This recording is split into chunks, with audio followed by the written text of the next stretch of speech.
आज हम बात करेंगे दक्षिण भारत की उन नदियों की जो नदियां बहती हैं बंगाल की खाड़ी में। बंगाल की खाड़ी में गिरने वाली नदियों में सर्वप्रथम हम बात करते हैं पूर्व दिशा से। मित्रों, ये नदी आपको दिख रही होगी, गंगा नदी। गंगा नदी जब बांग्लादेश में गुजरती है, बांग्लादेश में गुजरने से पहले उसकी एक वितरिका पड़ती है। यहाँ पर फरक्का बांध जल परियोजना है जो भारत और बांग्लादेश के बॉर्डर पर है। यहाँ से एक वितरिका निकलती है, वितरिका का नाम है हुगली। इसी हुगली नदी के तट पर यहाँ पर है कोलकाता, यहाँ पर कोलकाता पड़ता है। और हुगली नदी की एक सहायक नदी है जो छोटा नागपुर का क्षेत्र है, जिसको भारत का रूर भी कहा जाता है। छोटा नागपुर के क्षेत्र को, छोटा नागपुर के क्षेत्र से 3 नदियाँ निकलती हैं, दामोदर, स्वर्णरेखा और ब्राह्मणी नदी। देखिए आप, ब्राह्मणी, स्वर्णरेखा, दामोदर। दामोदर नदी को बंगाल का शौक भी कहा जाता है। दामोदर नदी छोटा नागपुर से निकलने के बाद ये हजारीबाग और रांची के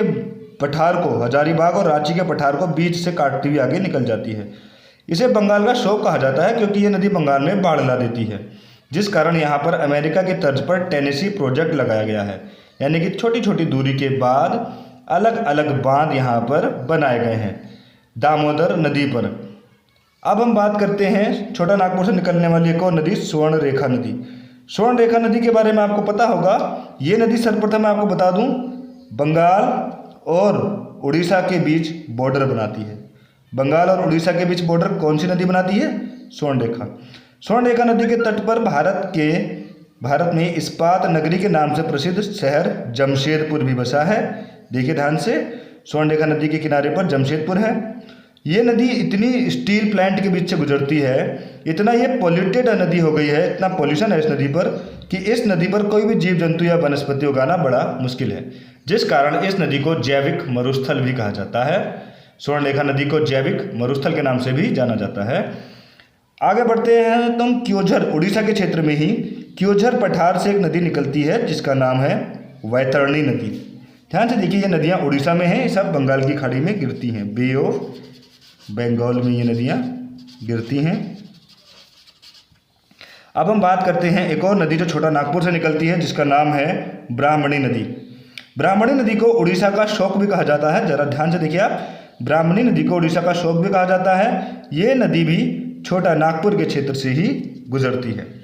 प्रमुख नदियों में अगर मैं बात करूँ तो देखिए, छत्तीसगढ़ का बस्तर का जिला जो नक्सली प्रभावित क्षेत्र है उसके नज़दीक है दंडकारण्य का पठार। यहाँ अगर दंडकारण्य पठार ना हो तो सिंगावा पहाड़ी से एक नदी निकलती है जिसका नाम है महानदी।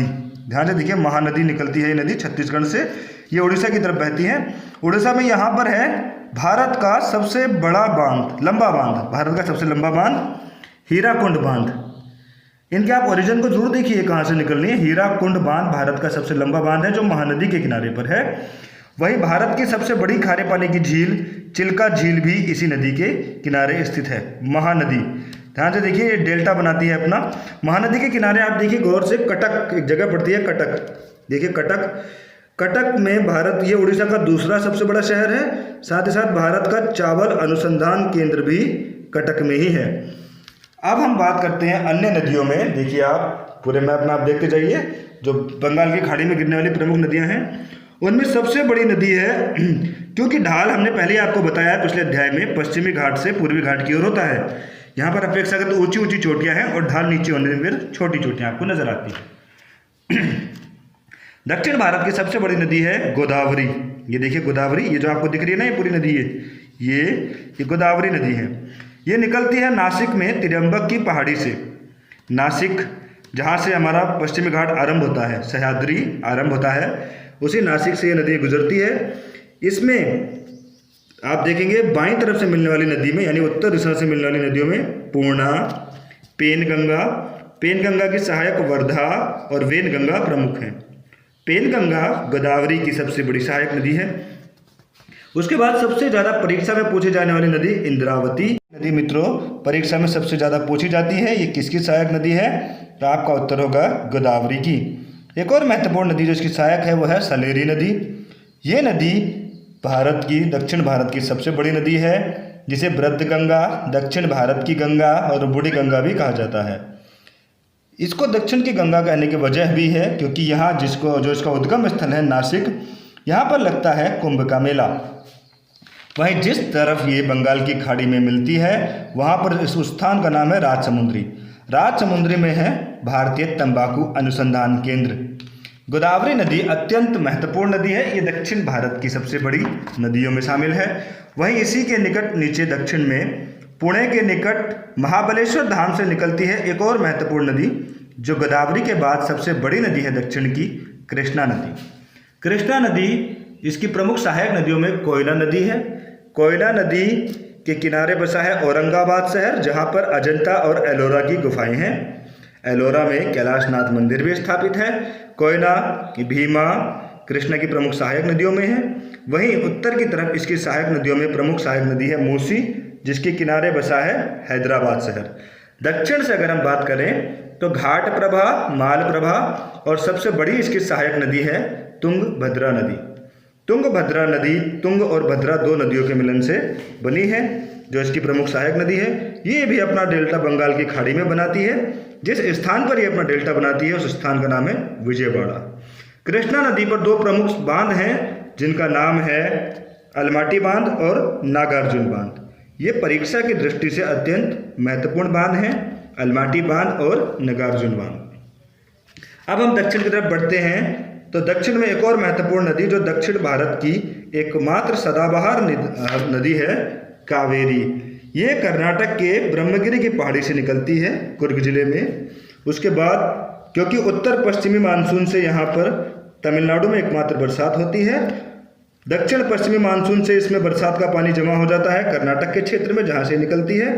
उसके पश्चात यहाँ जाने पर ये उत्तर पूर्वी मानसून से लबालब पानी से भर जाती है। ये दक्षिण भारत की एकमात्र सदाबहार नदी है। कावेरी नदी पर भारत की सबसे प्राचीन परियोजना है जिस परियोजना का नाम है शिव समुद्रम परियोजना। कावेरी नदी पर है। कावेरी नदी पर प्रमुख दो शहर हैं जिनका नाम है तिरुचिरापल्ली। ध्यान से सुनिए आप, तिरुचिरापल्ली यहाँ पर प्रमुख शहर है। अब हम बात करते हैं बैगई नदी की। बैगई नदी पुरुषपुर के क्षेत्र से निकलती है, पुरुषपुर, और बैगई नदी के किनारे है मदुरई। मदुरई को मंदिरों की नगरी भी कहा जाता है। ये भी अपना डेल्टा पाक की खाड़ी में बनाती है बैगई नदी। दक्षिण में एक और नदी आपको नजर आ रही होगी जो अगस्त मलाई से निकलती है, जिस नदी का नाम है ताम्रपर्णी नदी। इसके बारे में आप ये जान लीजिए कि ये मन्नार की खाड़ी में गिरती है जबकि अगस्त मलाई की पहाड़ियों से ये गुजरती है। तो मित्रों, ये थे दक्षिण भारत की प्रमुख नदियाँ, जिनमें सबसे प्रमुख नदी है, आप देखिए, सबसे बड़ी नदी है गोदावरी, कावेरी, कृष्णा, कावेरी, महानदी। ये प्रमुख नदियों में शामिल नदियां हैं। और दक्षिण भारत की ज़्यादातर नदियां मानसूनी होती हैं, ये डिपेंडेबल होती हैं मानसून के ऊपर। मित्रों, हम अगले अध्याय में बात करेंगे अरब सागर में गिरने वाली नदियों की। आपको ये वीडियो कैसा लगा हमें अवश्य बताएं, और साथ ही साथ अगर आपको ये वीडियो अच्छा लगा तो आप इसको शेयर करिए और लोगों को भी ज़्यादा से ज़्यादा जानकारी प्रदान करने में मदद करिए।